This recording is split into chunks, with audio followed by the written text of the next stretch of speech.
Good afternoon, everybody. Today we are going to learn the remaining part of our lesson Helen Keller and Annie Sullivan. बघा, आपण शिकलेलो होतो Helen Keller कोण आहे. एक मुलगी आहे की जी आंधळी आणि बहिरी आहे. ती 2 वर्षाची असताना आजारपणामुळे तिचे डोळे आणि दृष्टी त्याचबरोबर तिच्या कानामध्ये फॉल्ट तयार झालेला आहे. अशी ही हेलन एका अंधकारमय जगामध्ये जगत असते. पण त्याच वेळी तिच्या आयुष्यामध्ये मॅडम ॲनी येतात. मॅडम ॲनी तिचे टीचर असतात. मॅडम ॲनी तिचं पूर्ण आयुष्य बदलवून टाकतात आणि हेलन एका नव्या आयुष्याकडे किंवा एका नव्या जगाकडे वाटचाल करत असते. मॅडम तिला स्पर्श ज्ञान आणि त्याचबरोबर हातावर जे काही लिहिलेलं आहे त्याचा संबंध त्या वस्तूशी आहे हे दाखवण्याचा प्रयत्न करत असतात.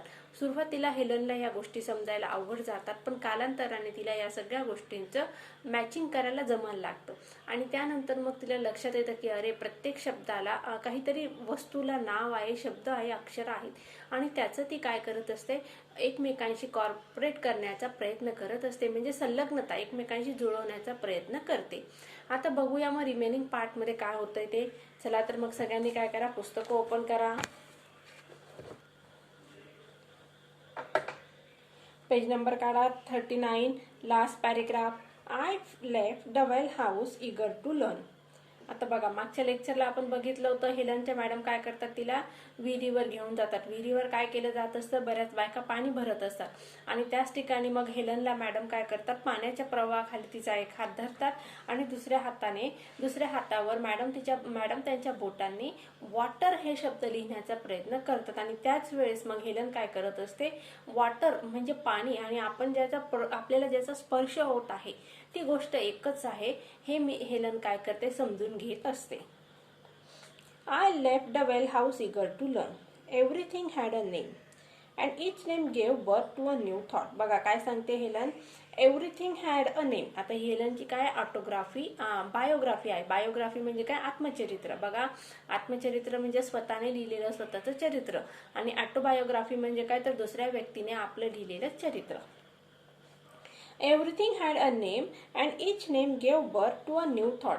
प्रत्येक वस्तूला काय आहे, नाव आहे. आणि हेलन काय सांगते बघा, इच नेम आणि प्रत्येक नाव काय करत आहे, मग मला नवीन विचारांना प्रवृत्त करत आहे. म्हणजे नवीन दिशेने हेलनचे विचार मार्गाला लागलेले आहेत. म्हणजे हेलन विचार करायला लागलेली आहे या वाक्यातून आपल्याला सांगितले जाते. As we return to the house every object that I touch seem to cure with life. बघा, आता हेलन काय म्हणते, जसे आम्ही दोघं घरी आलो. वी म्हणजे कोण, हेलन आणि हेलनच्या मॅडम. आम्ही विहिरीपासून घरी आलेलो आहेत आणि त्यानंतर मग प्रत्येक वस्तूला काहीतरी नाव असतं असं हेलनला समजलं आणि ती काय म्हणते बघा, I touch every object that I touch. प्रत्येक गोष्ट की ज्यांना मी स्पर्श केला. सेम टू क्युअर म्हणजे काय, थरथर कापणे. त्याला प्रत्येक क्युअर म्हणजे shake, move. Quiver with a life म्हणजे प्रत्येक ऑब्जेक्टला, वस्तूंना आयुष्य आहे असं हेलनला वाटू लागलेलं आहे. म्हणजे प्रत्येक गोष्ट बोलत आहे असं हेलनला जाणवलं आहे. बघूया पुढे. That was because I saw everything with the strange new site. आणि काय सांगते बघा मग हेलन, की मी आता प्रत्येक गोष्ट एका नवीन दृष्टीने, स्ट्रेंज म्हणजे एक नवीन, अनोख्या आणि वेगळ्या अशा दृष्टीने प्रत्येक ऑब्जेक्टकडे मी बघत आहे. On entering the door I remember the doll I had broken. आता काय सांगते बघा हेलन, आणि घरी परतल्यानंतर तिला काय लक्षात येतं की आपण जी बाहुली मॅडमने आपल्याकडे दिलेली होती, आपण तिला तोडलेलं होतं. ती बाहुलीबद्दल हेलनला आठवतं. I felt my way to the hearth and pick up the pieces. आणि हेलन काय सांगते बघा, मग मी काय करते म्हणे, ती बाहुलीचे जे तिने चिंधड्या केलेल्या होत्या किंवा तिने फेकल्यानंतर बाहुलीचे तुकडे झालेले होते, हेलन ते तुकडे जमा करण्याचा प्रयत्न करते. I tried vainly to put them together. Vainly म्हणजे काय, उगीच निरर्थकपणे हेलन मग काय करत आहे, ती बाहुली एकत्र जोडण्याचा प्रयत्न करत आहे. I tried vainly to put them together. याचा क्वेश्चन टॅग काय होणार बघा, डिडंट आय.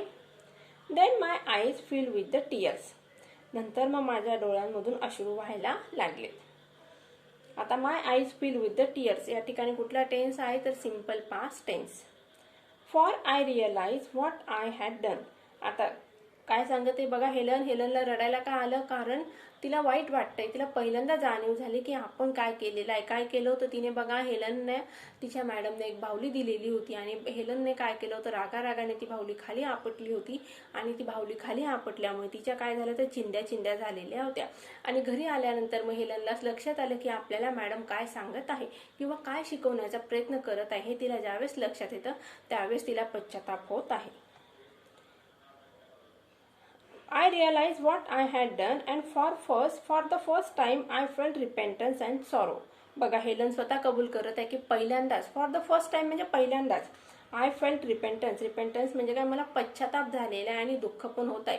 पश्चाताप कुठल्या गोष्टीचा, तिने बाहुली तोडली या गोष्टीचा. बघूया पुढे. I learn a great many new words that day. आता हेलन काय सांगते बघा, आणि त्या दिवशी मग मी खूप सारे वेगवेगळे शब्द शिकली. I do not remember what they all were. Helen काय सांगते बघा, मला आठवत नव्हतं की ते शब्द म्हणजे काय आहेत, हे मला अजिबात आठवत नव्हतं. But I do know what that mother, father, sister, teacher were among them. मग हेलन काय सांगते, म्हणजे कुठले शब्द असतात हे मला काहीच माहीत नव्हतं, पण मला एक गोष्ट लक्षात आली किंवा मला माहीत होतं. कुठली बघा, आई, वडील, बहीण आणि शिक्षक हे काय आहे, त्यातलेच शब्द आहेत. Words that were to make the world blooms for me. आणि हे असे शब्द आहे की ज्याच्यामुळे माझं आयुष्यात आनंद झालेला आहे. तर ब्लूम्स म्हणजे काय, बहरणे.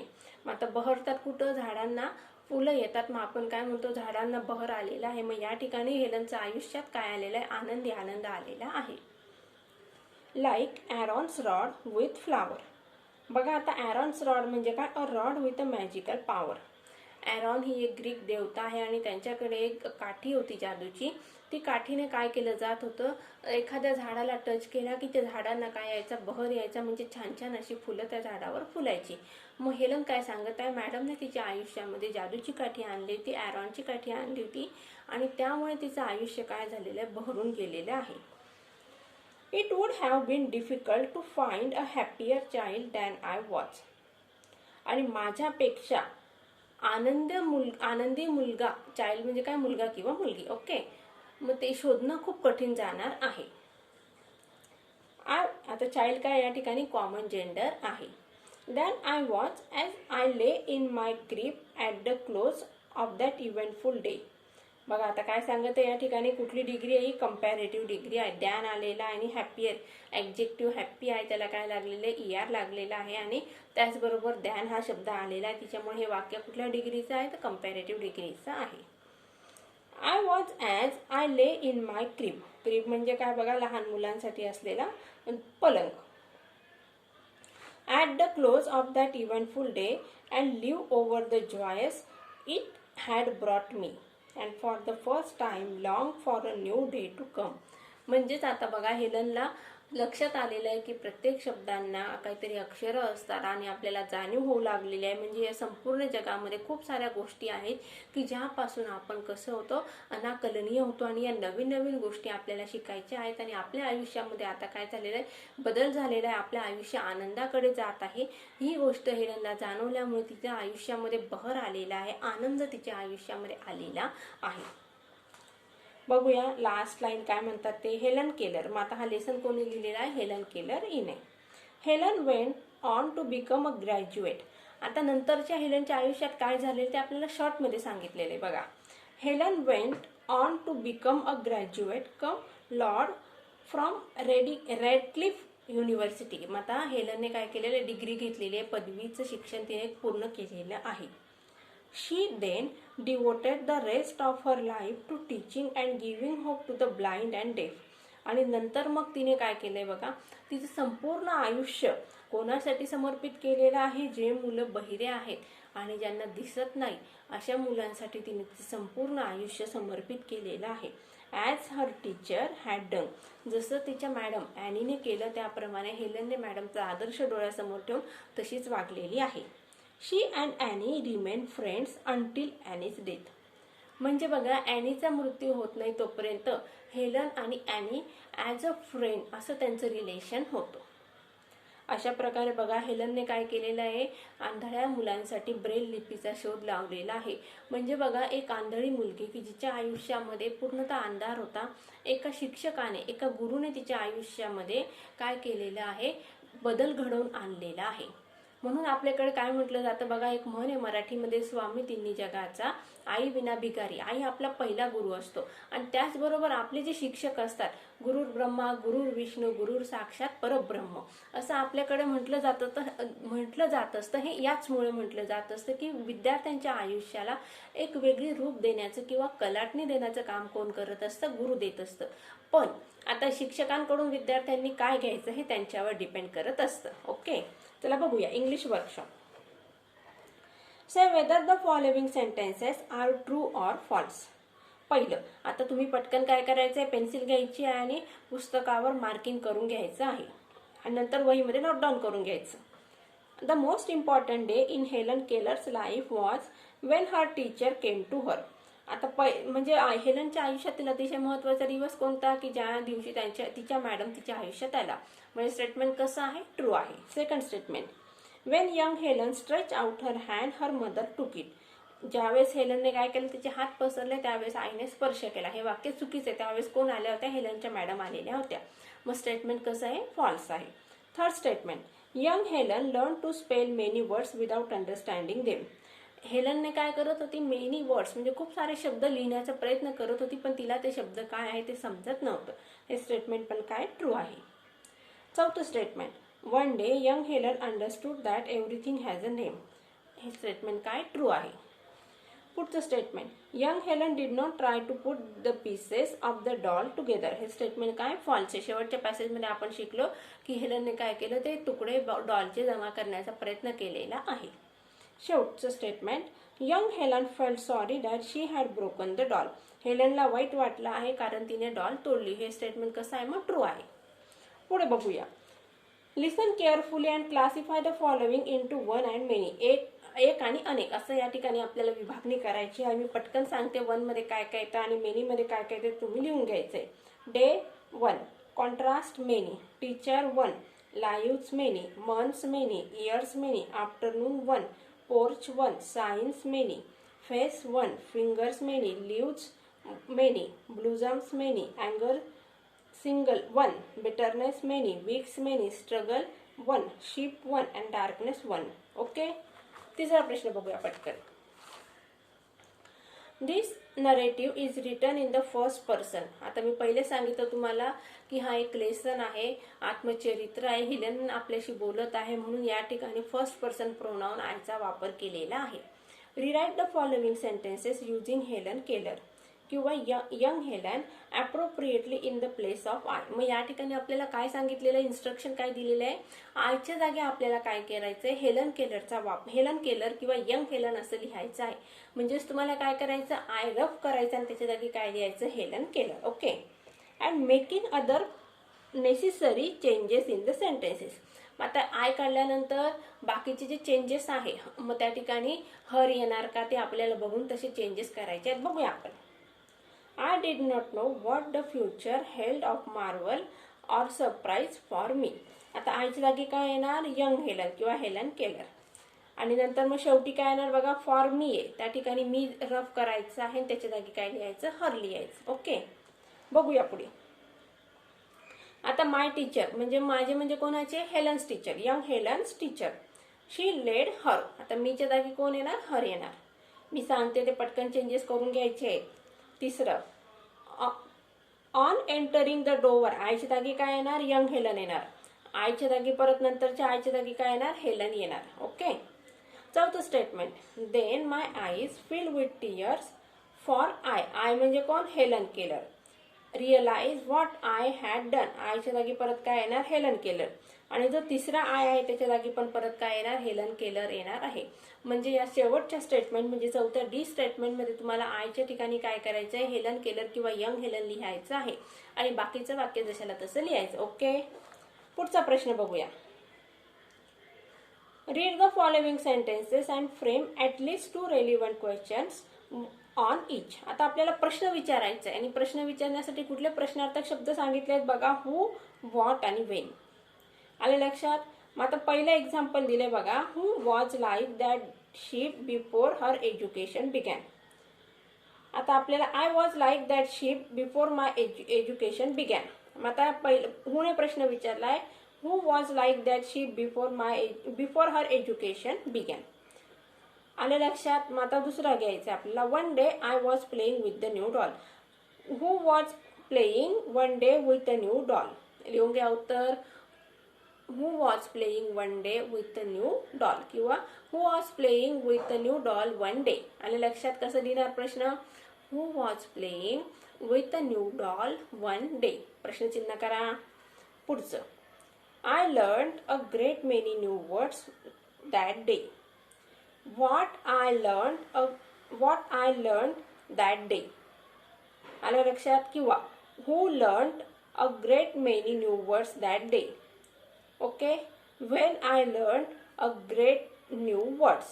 ओके, मग त्या ठिकाणी काय येणार, that day हे त्याचं उत्तर येणार. She brought my hat. Who brought my hat? Okay, what she brought. आले दोन प्रश्न. पुढचं E, she walk down the path to the well house. Who walk down to the path to the well house. आता या ठिकाणी Wien येणार नाही, wear पण येणार नाही, हू आणि वॉट दिले फक्त आणि वेन दिलेले. पुढचा प्रश्न, that living word awaken my soul. What awaken my soul. Okay, who awaken my soul. दोन प्रश्न आलेले आहेत. सगळ्यांनी उत्तर लिहून घेतले असतील. आता पुढचा प्रश्न बघूया. आता पर्सनल रिस्पॉन्सचा प्रश्न आहे, याचा मी तुम्हाला अर्थ समजावून सांगते, तुम्ही स्वतः या प्रश्नाचं उत्तर लिहायचं आहे.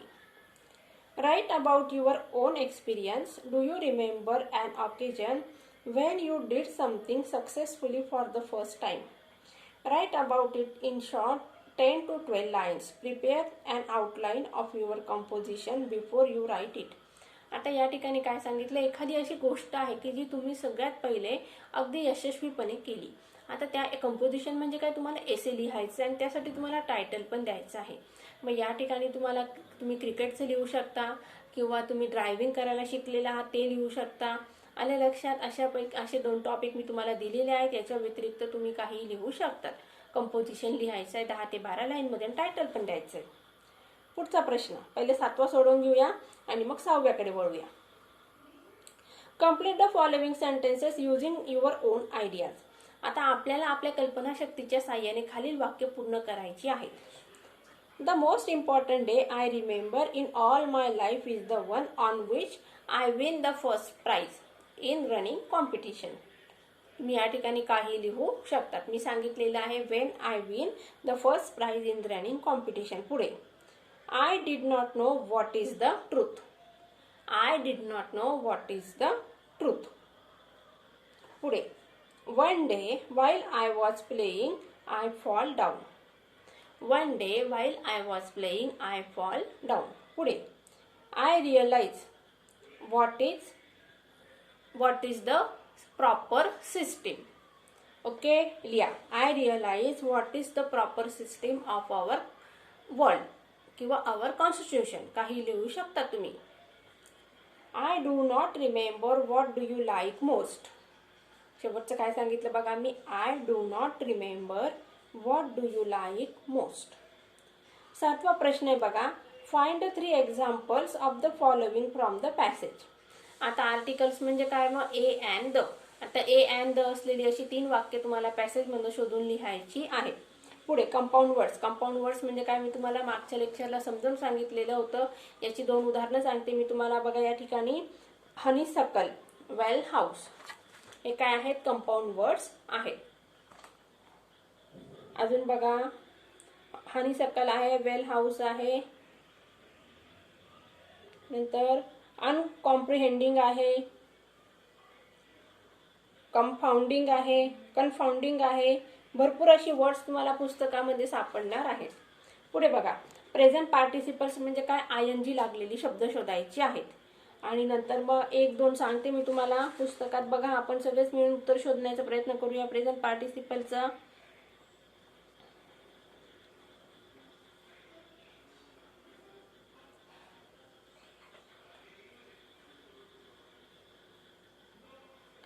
बघा, मी तुम्हाला सांगितलं प्रेझेंट पार्ट मेकिंग हे प्रेझेंट पार्टिसिपलचं उदाहरण आहे. ओके, आता अशी तुम्हाला उत्तरं प्रेझेंट पार्टिसिपलचे एक्झाम्पल्स नोविंग हे 2 एक्झाम्पल्स मी तुम्हाला सांगितलेली आहे. आता अजून उदाहरणं तुम्हाला पुस्तकातनं शोधायची. आणि पास्ट पार्टिसिपल म्हणजे काय, वर्बला काय लागलेलं असलं पाहिजे, ईडी लागलेलं पाहिजे आहे. या ठिकाणी बघा पास्ट पार्टिसिपलचे एक्झाम्पल्स आहेत गश, प्लेस, कवर्ड हे काय आहेत, पास्ट पार्टिसिपल आहेत. अशा प्रकारे विद्यार्थ्यांनो आपण हे वर्कशॉप कंप्लीट केलेलं आहे. आणि हा 6वा जो प्रश्न आहे त्याचं मी तुम्हाला हिंट देते, ते उत्तरं तुम्ही लिहायची आहेत कारण हे पण पर्सनल रिस्पॉन्सचेच प्रश्न आहेत. Different type of impediments that limit a person's activity or make it difficult for him or her to mix with the others in the society. म्हणजेच बघा, असे व्यक्तींमध्ये वेगवेगळे आजार असतात, म्हणजे डिसेबल पर्सन असतात. ते आजार म्हणण्यापेक्षा ती व्यक्ती डिसेबल असतात, शारीरिकदृष्ट्या दिव्यांग असतात. त्यामुळे त्या व्यक्तीला नीट दिसत नाही, ऐकू येत नाही, नीट चालता येत नाही, अशा व्यक्ती समाजामध्ये असतात. मग काय सांगितलेलं आपल्याला, मग हे डिफरंट म्हणजे वेगवेगळे दिव्यांग व्यक्तींचे प्रकार कुठले कुठले तुम्हाला लिहायचं आहे. सुरुवातीला बघा तुम्हाला हा चार्ट दिलेला आहे, त्यामध्ये दिलेला आहे बघा hearing loss, deafness, vision loss, speech disorders, physical disability, intellectual disability and learning disorder हे काय आहेत. मग पहिल्या पानावर जे दिलेले आहे ते तुम्हाला या ठिकाणी लिहायचं आहे उत्तर. How modern technology can be use to overcome these problems. मग आता या ठिकाणी तुम्ही याचं उत्तर लिहू शकता. नवीन आधुनिक जे तंत्रज्ञान आलेलं आहे त्याच्यामुळे हे प्रॉब्लेम्स कसे सॉल्व्ह करता येतील हे उत्तर तुम्हाला लिहायचं आहे. पहिल्याचं उत्तर मी सांगितलेलं आहे, दुसऱ्याचं उत्तर तुम्ही लिहायचंय. अशा प्रकारे विद्यार्थ्यांना आपण 2.2 Helen Keller and any Sullivan हा लेसन पूर्ण केलेला आहे. मला आशा आहे की तुम्हाला सगळ्यांना तो समजला असेल आणि जे वर्कशॉप तुमच्याकडनं सोडवून घेतलेलं आहे ते प्रत्येकाने आपल्या वहीमध्ये राईट डाऊन करायचं आहे. आणि पुढच्या लेक्चरसाठी सगळ्यांनी प्रिपेअर राहायचं आहे. Take care and good bye.